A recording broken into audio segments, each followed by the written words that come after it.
Hello everyone, welcome back to your own channel which is Science Fiction 365. I hope you all are doing well.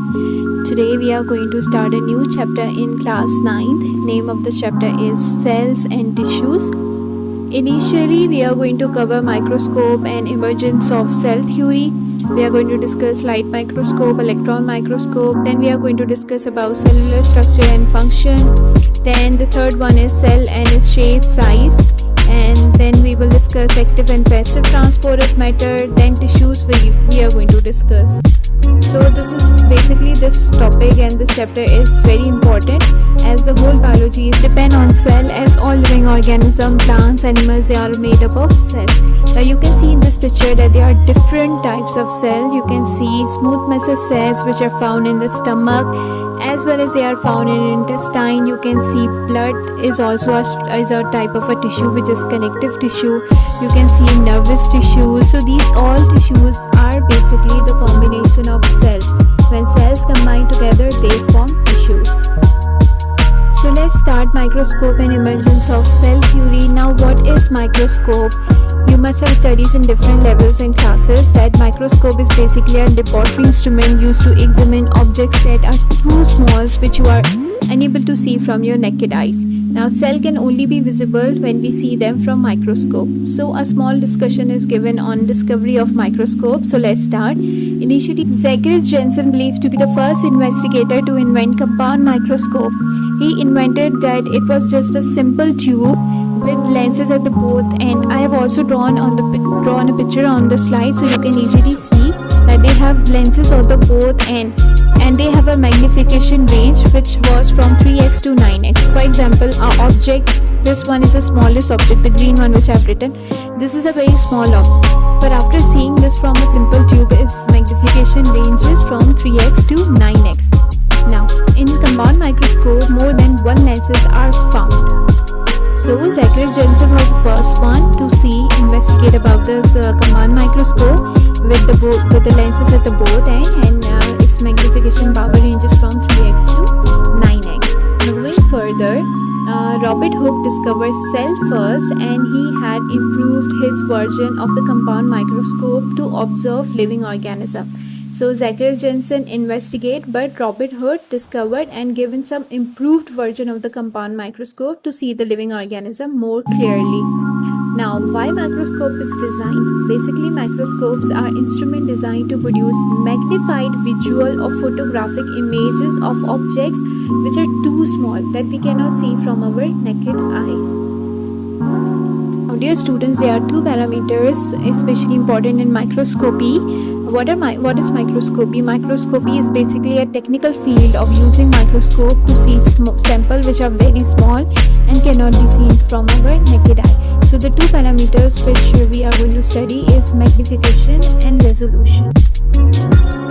So there are two parameters especially important in microscopy: magnification and resolution. The enlargement of an image from its original size is called magnification. In this method, number of multiple lenses is used in the correct order.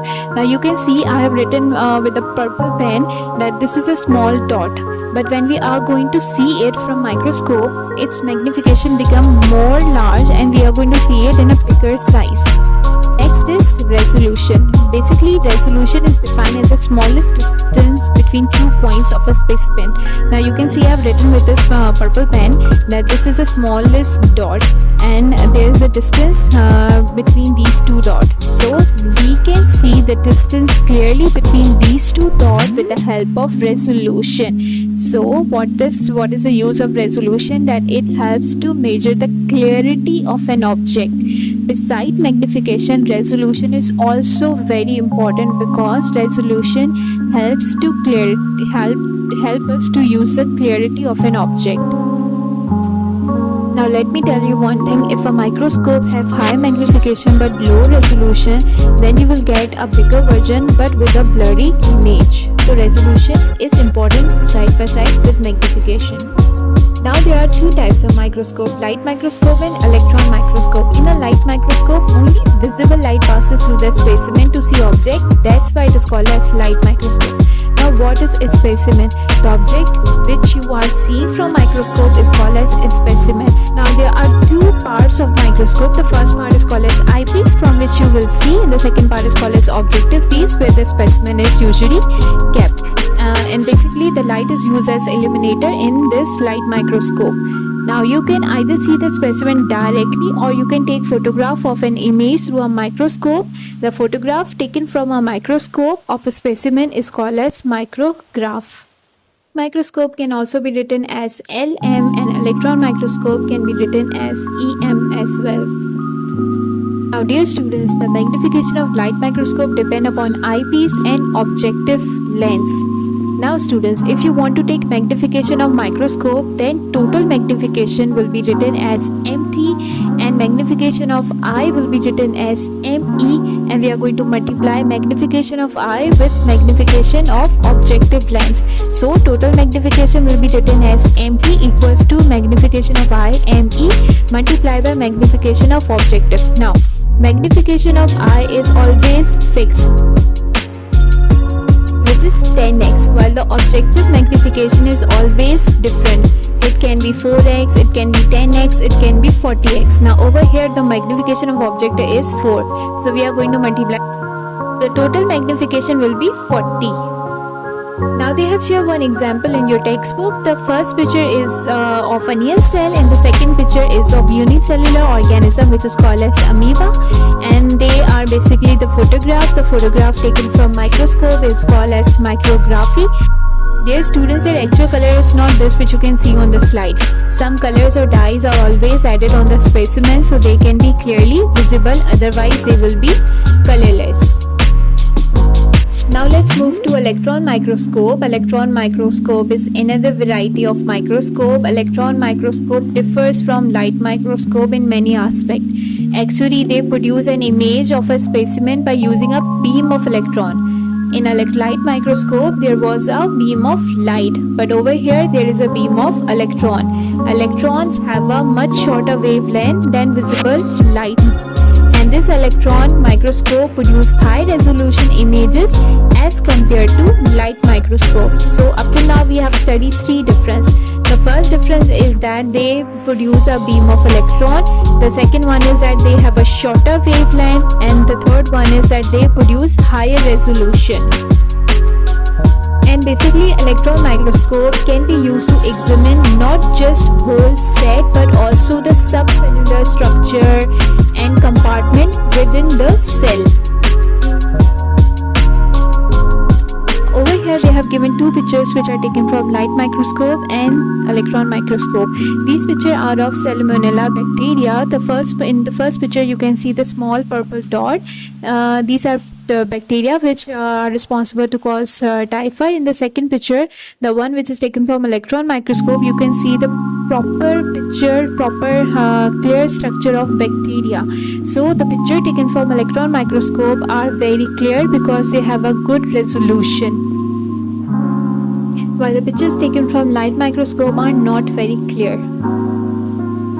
Let me tell you one thing, that electron microscope has a resolution as small as 0.2 nanometers, which is very small, very minute. Means NS has a power of 1 multiplied by 10 raised to the power minus 9. Nanometer is very small distance. This is basically 1 exponent minus 9, which means after 9, 0, 1 will come, and because of this they can identify closest objects, and they have a magnification up to 50,000 times. Now there are two major types of electron microscope: scanning electron microscope SEM, transmission electron microscope TEM. Now students, in a scanning electron microscopy, a beam of electron moves back and forth across the surface of the cell or either a tissue and form a detailed image just like 3D image. Now you can see the one which I have drawn with the green ink. For example, this box is a cell. When beam of electron passes, different beam of electron passes from everywhere on the cell or tissue, they form a 3D image. While in drawn microscopy, the sample is cut into extremely thin slices before observing. Now you can see the one which I have drawn with the black ink. Suppose this is a cell, an electron passes on the cell, but before observing, we are going to cut a particular thin slice from this tissue or a cell, and then we are going to observe that particular thin slice from electron microscope. From transmission electron microscopy, we used to observe detailed images and internal structure of the cell. For dear students, on your right side, this is a picture of a complete organism and it forms a 3D structure, and this picture has been taken from scanning electron microscope. Now in the book, we have scientists' contribution according to their dates. So let's just go through it. In 1665, cell was first observed by Robert Hooke, and he discovered from honeycomb-like structure in a cork slice. He observed this from compound microscope, and he only saw cell wall as this was just a dead tissue. He coined the term cell for this individual compartment. In 1617, Anton van Leeuwenhoek observed cell in the pond water. In 1683, he made several more discoveries on a microscopic level, eventually publishing a letter to the Royal Society in which he included detailed drawing of what he saw in the pond water.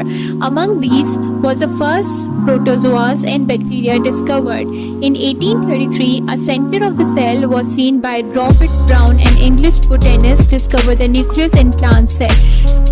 In 1839, cell theory was observed by Theodor Schauven, a German biologist, reached the conclusion that not only plants but animal tissues as well as is composed of cell. In 1939, this ended debates that plants and animals were fundamentally different in structure.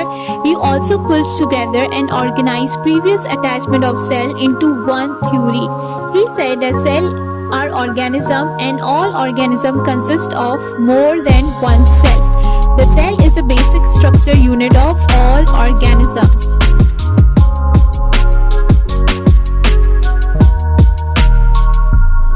In 1840, where does life comes from, Albert von Rohrlicher discovered the sperms and eggs, that they are also cells. In 1845, Karl Heinrich Braun reworked the cell theory, selling cell as a basic unit of life.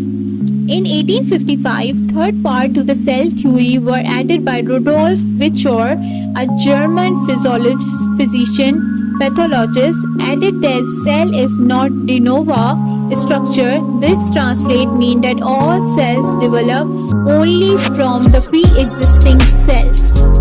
In 1862, Louis Pasteur was a French biologist, microbiologist, and chemist, provided the experimental proof of this idea. So this was all from today. I hope you have understand and the topic is clear. New video of this chapter will be uploaded soon. If you have any query or suggestion or question in your mind, please write down in the comment box. Thank you so much.